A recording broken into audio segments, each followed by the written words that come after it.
Welcome to Tamez Labs. I'm Tripwire here with Jack Locke, and today we're cracking open OpenAI's brand new transcription models, GPT-Transcribe and GPT-Live-Transcribe, dropped literally 2 days ago. We're going to sort out what each one is actually built for, what the early bug reports are already telling us, and whether either of them can handle the kind of audio work that really matters. So OpenAI just dropped 2 new transcription models. This is 2 days ago, July 28th. GPT-Live-Transcribe and GPT-Transcribe. Live and batch. Same family, 2 jobs. 2 days ago. Let me plant a flag right there, because that timing is the whole story. Nobody has real performance data on these yet, including us. Fair. So let me set up why they're even interesting. The headline feature on the live model is full duplex. It can listen and talk at the same time, no rigid turn-taking. That's aimed at voice agents, live captions, streaming transcript deltas. Streaming deltas meaning the words appear on screen as you're still talking. Right, words during the utterance. Batch models literally can't do that. They need the whole file first. Okay, but before we get seduced by full duplex, what's this actually costing? Because that shapes everything. And here's the honest problem. We don't have confirmed pricing on the new live model. The synthesis guesses it lands near the old real-time rate, about $0.01 a minute. But that's inference, not a number OpenAI published. So we're speculating on price. Noted. What do we actually know? We know the prior generation's pricing. Updated June. Batch mini around 0.3 cents a minute. Full batch around 0.6. Real-time around $0.01. So run the hour. Batch is roughly 18 cents an hour. Real-time is about $1.02. That's 5x. Roughly 5x, yeah. Then the first question anybody should ask isn't which model, it's do you actually need to see the words appear, or do you just need the words? Because if you just need the words, going live is burning money. That's a clean frame. And it points at the real tests we care about here. Take actual working audio. Interviews, podcast tape, client calls.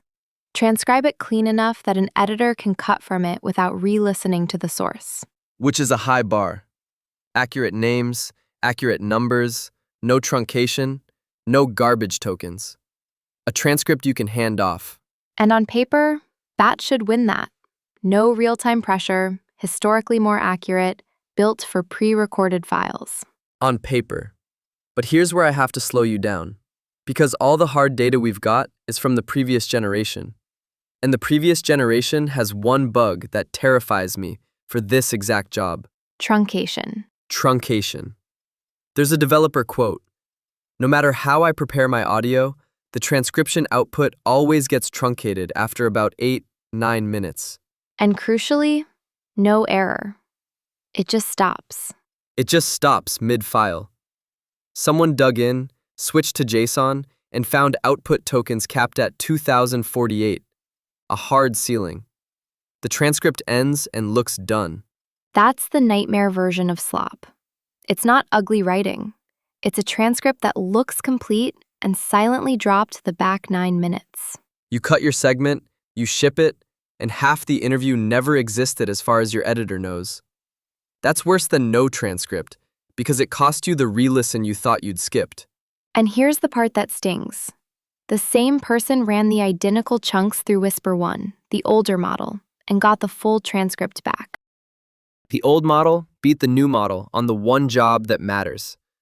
So if GPT-Transcribe inherited that cap, anything over about 13 minutes is unusable without chunking.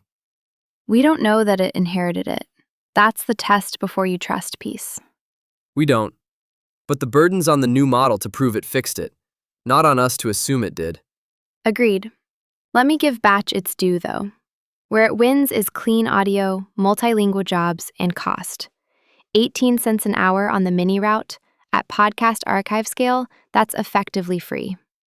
There's also the token garbage thing. On the full batch model, people saw training time tokens leak into the middle of sentences, literal junk strings. And weirdly, the mini variant stayed clean on the same files. Which is why the guy who caught it. a benchmarking engineer running quality evals. He wasn't trusting the output, he was measuring it. That's the pro move. Benchmark, don't believe. And it's intermittent, which is what makes it dangerous.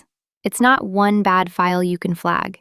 It shows up randomly, so it survives a skim. And it poisons anything downstream.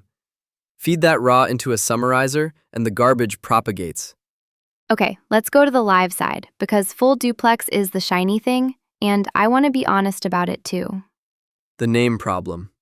The name problem. June, this year, a voice agent developer documented the real-time model hearing Marcio as Lucas, turned credit card into cash, and looped on the misread. And this is the detail that gets me. His prompt literally said, "Do not correct names." The model ignored it. Full duplex doesn't fix phonetic accuracy on hard audio. Those are two different problems. They are. And on an interview where the subject's name matters, a wrong name reads perfectly clean. It survives the skim exactly like the garbage tokens don't. That's trap number 2. Named wrong. The tool substitutes a plausible name it never heard, and the only way to catch it is to verify every proper noun against the audio, which is the re-listen the tool promised to save. There's one more workflow gotcha on the real-time path: the billing telemetry. 0 tokens. The real-time whisper model returned all zeros for tokens and duration, while the transcripts came back fine. So you can't measure your own usage. You can't bill what you can't measure. That's not a hobbyist problem, that's a working shop problem. Any freelancer passing transcription costs to a client is now guessing. So where does live actually win? Live captions and voice agents. Words on screen during the utterance. Batch can't do it at all. Right, but let's be precise about the word win. On the live use case, live wins because it's the only option, not because it's accurate enough. Those are different claims. That's the fair way to say it. And I'll add, for pure English streaming, OpenAI isn't even the automatic pick. That May comparison flagged DeepGram Nova 3 as cheaper and faster for English streaming. So the outside competition matters. If you're doing English live captions, at least look at Nova 3 before you default to OpenAI. So let me try to land the verdict. For cutting from interview and podcast tape, Batch GPT-Transcribe wins this test. Cheaper, historically better on names, built for pre-recorded files. Provisionally. Provisionally. The blocking condition is confirm the 9-minute truncation is actually gone. Until you've confirmed that, chunk your long files or fall back to Whisper 1, which we know returned full transcripts. And live wins only the live subtest. Captions, voice agents, where wins means is the only thing that does it. On hard names and hard numbers, budget for a human to correct it. Which is really the through line. The human's still load-bearing. Transcription AI moves you from typing to checking. It does not remove the listen. Check total duration against transcript length. Every time. Verify every proper noun and every number. Anyone treating the output as final is producing slop with a clean font. And one thing I genuinely like about this brief, there's no influencer hype in the sources. Every voice is a developer trying to ship something and hitting a wall. Which tells you something. On a 2-day-old release, the loudest confident takes are marketing. The useful signal is bug reports from people building in production. Weight it that way. So the honest bottom line?